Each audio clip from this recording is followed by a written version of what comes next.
বিএনপির চেয়ারম্যান জনাব তারেক রহমান আগামীকাল মঙ্গলবার দেশের নতুন প্রধানমন্ত্রী হিসাবে শপথ নিতে যাচ্ছেন। একই সঙ্গে শপথ নেবেন নতুন মন্ত্রিসভার সদস্যরাও। স্বাভাবিকভাবেই সবার মধ্যে অনেক কৌতূহল জেগে আছে, কারা থাকছেন এই নতুন মন্ত্রিসভায়। চলুন আরেকটু বিস্তারিত তথ্য নিয়ে এই ভিডিওটি শুরু করতে যাচ্ছি, তাই প্রথমেই চ্যানেলটি সাবস্ক্রাইব করে ভিডিওটি শেষ অবধি দেখতে থাকুন। দলীয় সূত্র বলছে মন্ত্রিসভার আকার হতে পারে ৩৫ থেকে ৩৭ সদস্যর। এর মধ্যে ২৬ থেকে ২৭ জন পূর্ণমন্ত্রী এবং ৯ থেকে ১০ জন প্রতিমন্ত্রী থাকতে পারেন।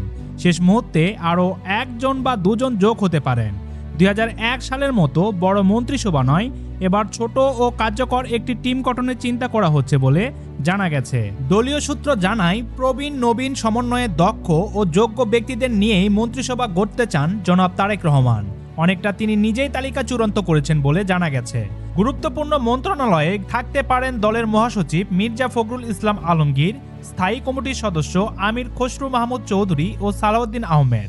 এছাড়াও হাফিজ উদ্দিন আহমেদ এবং সাবেক শিক্ষামন্ত্রী ওসমান ফারুকের নামও আলোচনায় রয়েছে।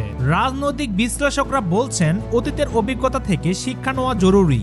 ২০০১ থেকে ২০০৬ সালের সরকারের সময় কয়েকটি মন্ত্রণালয় নিয়ে সমালোচনা ছিল, তাই এবার সুশাসন, আইনের শাসন ও দুর্নীতির বিরুদ্ধে কার্যকর পদক্ষেপ নিতে হলে সৎ এবং দক্ষ মানুষদের দায়িত্বে আনা প্রয়োজন।